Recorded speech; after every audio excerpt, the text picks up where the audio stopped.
Je suis à la recherche d'un petit trail pour débuter le off-road et j'ai la chance d'essayer la 450 MT de chez CF Moto. Cette petite moto a fait beaucoup de bruit à son arrivée, surtout grâce à son prix ultra compétitif. Et quoi de mieux que le Maroc pour la tester à fond. On va pouvoir faire de la route, du chemin, du sable. Ici, on peut tout faire et c'est ce qui est incroyable. Allez, je vous emmène avec moi, c'est parti.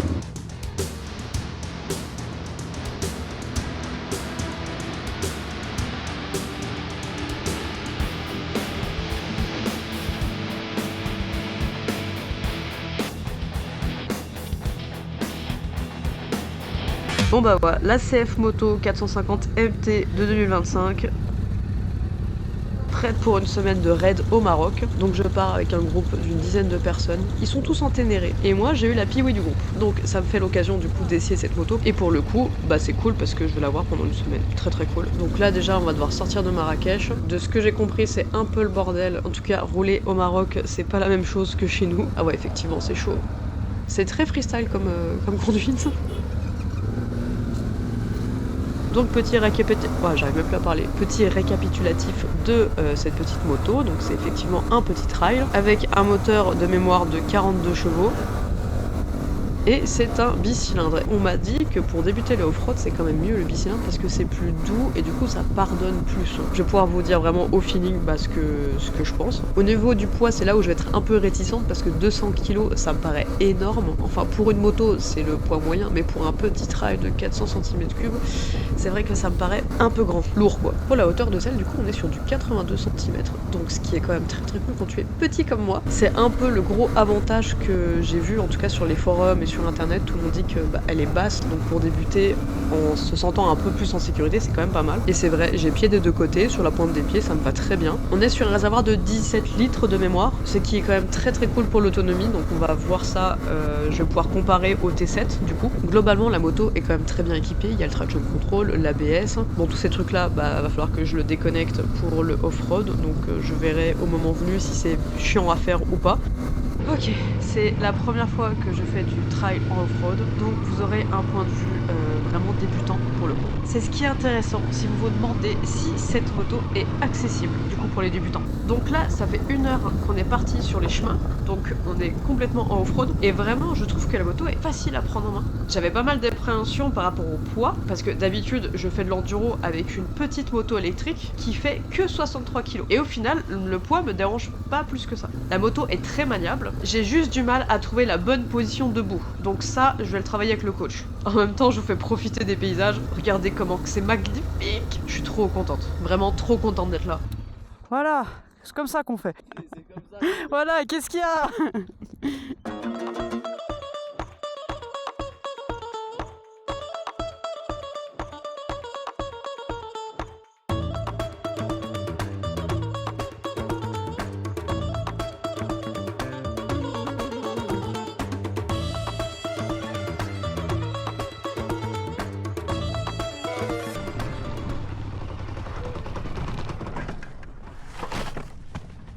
Ouais, mais j'ai rien du tout va bien. J'ai rien de.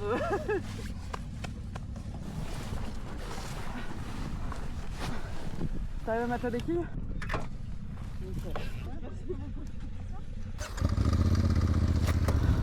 Bon, bah voilà, première chute de la semaine dans le sable, ça pardonne pas, surtout quand t'es débutant comme moi. Je pense même que ça ne sera pas la seule chute de la semaine, mais rien de cassé, ni pour moi, ni pour la moto, et pour le coup, c'est vrai que 200 kg, c'est lourd à rattraper, mais je suis tombée en douceur. Alors là, clairement, la moto est relativement maniable, le problème ne vient pas de la moto, comme vous avez pu le voir, ça vient de moi. Donc on va bosser ça avec le coach. Aujourd'hui, on part sur les pistes du Dakar. Ça fait 3 jours qu'on tryhard et là je me sens prête. On va rouler dans le sable, sur des pistes, il y aura des cailloux partout. Clairement, je pense que la CF, je vais la matraquer. Donc là, on fait le plein et on est parti.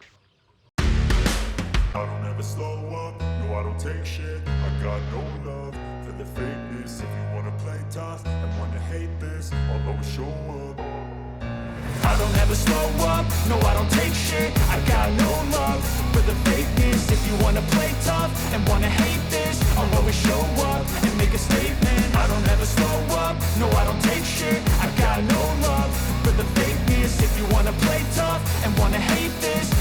Ok, on est déjà presque à 120 km aujourd'hui de trace. On a bouffé du sable, de la caillasse, des trous, des bosses. Ça part dans tous les sens cette trace. Et clairement, c'est magnifique. Je suis trop contente de pouvoir tester la moto sur un terrain aussi varié. J'ai pas beaucoup commenté pendant que je roulais aujourd'hui, j'étais beaucoup trop concentrée.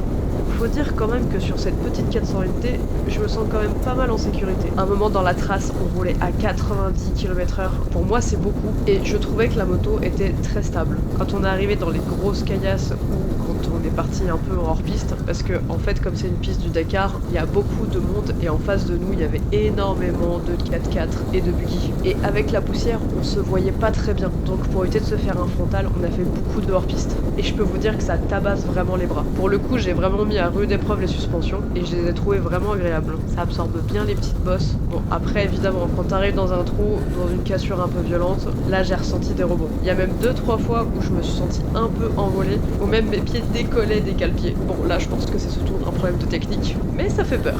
Donc il faut que j'apprenne à plus serrer la moto. Mais du coup, ça m'a permis de voir comment la moto réagit face à des gros chocs. Et putain, elle encaisse, hein. Dans le sable, le bicylindre, c'est super doux, y a rien à dire. C'est vrai que ça pardonne pas mal les erreurs, je trouve. Je pense que j'aurais beaucoup plus galéré avec un monocylindre pour le coup.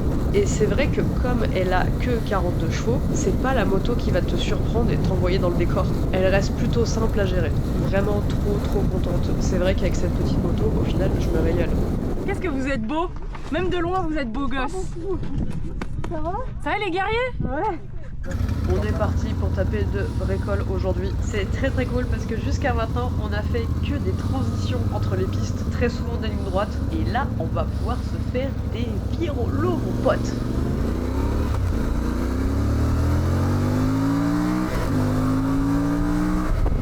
Vous voyez ce que ça donne quand on met poignée dans l'angle avec cette moto. Donc c'est cool, tu peux dégager facilement, mais c'est vrai que ça manque un petit peu quand même.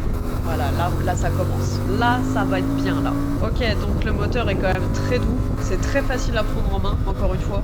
C'est sûr, c'est pas le truc qui va t'arracher les bras. Et c'est vrai que ça manque un peu. Je comprends tous les gens qui disaient 42 chevaux, c'est un peu limite. Donc si elle serait un peu plus légère, avec un peu plus de chevaux, je pense que ce serait mieux. Il y a un peu de pêche, ça suffit quand même pour relancer en sortie de virage. Par contre, c'est un vélo. J'arrive à l'emmener dans les virages comme je veux. C'est vraiment une moto très facile. Et voilà, arrivé au col de Tichka, 2200 mètres d'altitude quand même, et il y a de la neige au Maroc. Allez, on est parti pour la descente. Vraiment, je vais pas aller bien vite parce que c'est ce que je maîtrise le moins et que j'aime le moins. Je vais profiter du frein moteur du bicylindre et tâter un peu le freinage. Même si j'ai déjà freiné et j'ai déjà fait des arrêts d'urgence cette semaine. D'ailleurs, j'ai pu tester l'ABS et le traction control en freinage d'urgence et je peux vous dire que ça fonctionne très bien parce que ça m'a évité de taper dans mes collègues. Je roulais un peu trop près d'eux. Franchement, le freinage, il est nickel, c'est très progressif. Il n'y a pas de surprise. J'ai vraiment un très bon feeling. Déjà, j'ai eu un très bon feeling toute la semaine en off-road avec. Et sur la route, bah c'est pareil. Le saut de vent, il protège plutôt bien. C'est quand même agréable sur les longues portions. Après, je suis petite et je suis pas sûre qu'il serait très efficace sur quelqu'un de grand. Je sais, c'est un peu brutal comme coupure. Je fais le bilan de cet essai de moto à la maison. Parce que quand j'étais au Maroc, j'ai profité vraiment jusqu'au bout. C'était vraiment très cool. Il y avait tellement de choses à faire, à vivre, que du coup, j'ai pas pris le temps de faire le bilan. Donc, avec cette CF Moto 450 MT, j'ai fait plus de 1500 km en une semaine. Je peux vous dire qu'on en a mangé du kilomètre. Et le Maroc a un terrain de jeu tellement varié que du coup, j'ai pu tout tester avec la moto. Bon, peut-être sauf la neige et la pluie. Ça va. J'ai bien pu prendre le temps de la découvrir, de l'apprécier et vraiment de kiffer avec. Ce que je retiens de cette moto avant tout, c'est que c'est une moto qui est relativement facile à prendre en main et qui est plutôt rassurante. Je me suis vraiment sentie bien et en sécurité avec. Le moteur est très doux, alors peut-être trop doux pour certains. En off-road, personnellement, j'ai beaucoup aimé qu'elle ait que 42 chevaux, ce qui fait que les gars, je les trouvais plutôt faciles à maîtriser parce qu'il n'y avait pas beaucoup dans la poignée. Il y a ce qu'il faut pour le off-road, complètement. Mais c'est vrai que je vais rejoindre la plupart des avis à ce niveau-là. C'est vrai que 42 chevaux sur la route, ça manque un petit peu. Alors qu'on soit bien d'accord, c'est pas ce qu'on lui demande à cette moto, d'être performante à fond sur la route, c'est pas une sportive. Mais quand tu veux partir, je pense, en road trip et que t'es chargé, etc., où tu peux avoir des longues portions de route à faire peut-être entre deux traces par exemple, ce qui a été mon cas pendant une semaine, bah on aimerait qu'il y ait un petit peu plus. Pas beaucoup plus, mais un petit peu plus. Donc peut-être 5 chevaux de plus et 20 kilos de moins, ce serait bien. Parce que, encore une fois, 200 kilos pour une 400, pour moi c'est trop. Parce que je peux vous dire quand faut la relever dans le désert ou dans les chemins, j'aurais pas dit non à 20 ou 30 kilos de moins. Oh ça rime! Je fais des vers sans avoir l'air. Et plus fort, c'est que ça rime encore. On va changer de chaîne YouTube, on va partir dans le rap. Au niveau de la taille, pour les gens qui sont petits comme moi, je fais 1m63 pour vous dire, je touche les pieds des deux côtés tranquille. Alors, j'avais pas pieds plats, mais j'avais quand même pointe des pieds où j'étais vraiment rassurée. Et quand t'es pas trop sûr de toi, surtout dans les chemins, bah c'est quand même assez appréciable. En plus, la selle, elle se règle, apparemment, tu peux gagner ou perdre 2 cm. En fait, je trouve que cette moto, elle s'adapte facilement à beaucoup de monde. À part, je pense, si t'es très très grand, ça risque d'être un peu petit du coup. Mais ça, ce sera un peu le problème, je pense, avec tous les petits trails, de toute façon. Je dois dire qu'il y a un truc qui m'a saoulé de toute la semaine. Tout ce que je vous ai dit jusqu'à maintenant, les points négatifs, c'est pas grave, c'est ok. J'ai le ok, c'est fou, voilà.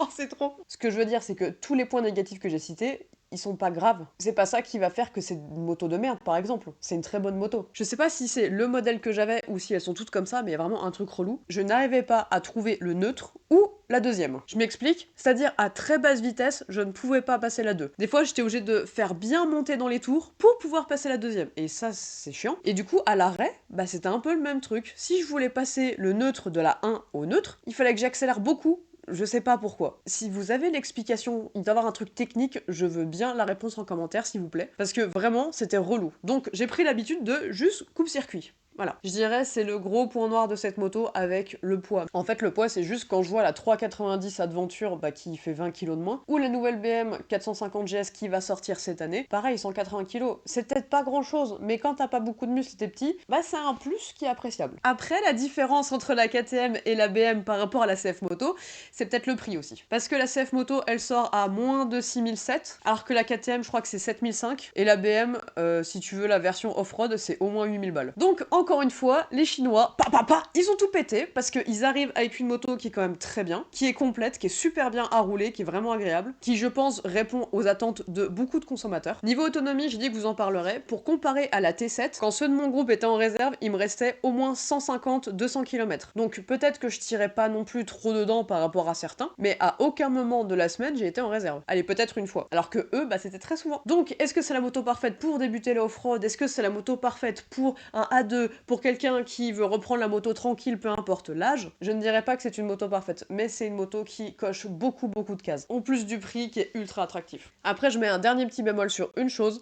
Au niveau de la fiabilité, j'en vois quand même beaucoup qui ont des problèmes. J'ai vu tout récemment des personnes qui se plaignaient que leur embrayage était mort à 2-3 000 km. Alors on sait pas comment ces personnes ils ont conduit. S'ils conduisent en cirant l'embrayage tout le temps, oui c'est un petit peu normal que ça arrive. Mais bon, j'ai vu beaucoup ce témoignage et des personnes achètent des renforcés pour remplacer celui d'origine.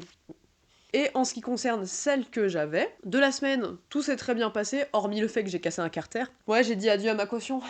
Mais j'ai remarqué à la fin de la semaine, sur le compteur, qui est un écran du coup, en bas à droite et à gauche, il y a 2 petites loupiottes qui sont censés faire bip bip de temps en temps, je pense que c'est des voyants en fait tout simplement. Et il y en avait un, il y avait plus le cache dans l'écran, et du coup je voyais les cartes graphiques dedans. Enfin graphiques, je sais pas, les circuits électriques quoi. Donc je me suis dit 1500 km, ça fait ta comme ça toute la semaine, et il y a des pièces qui peut-être bouge dans l'écran, dans le compteur. Je suis un petit peu dubitative par rapport à ça. En tout cas, moi je serais assez tentée de me dire viens, j'en prends une pour voir si c'est vraiment fiable ou pas. Mais malheureusement, elle est trop lourde et ce n'est pas celle-là que je vais acheter. Maintenant, j'ai envie d'en tester d'autres pour trouver la moto qui me correspond. Et j'ai une bonne nouvelle, on est qu'au mois de décembre, donc j'ai le temps avant le printemps. Ah, encore des rimes. Oh mais je suis trop forte. Bon, je vous la fais courte comme d'habitude, je vous remercie d'avoir regardé la vidéo. C'est la première fois que je fais un essai sur ma chaîne, j'espère que ça vous plaira. Et dites-moi ce que vous avez aimé, ce que vous avez pas aimé, si vous êtes d'accord avec moi, si vous êtes pas d'accord avec moi, j'aime bien savoir. On met son plus beau pouce en l'air comme d'habitude, et moi je vous fais des bisous!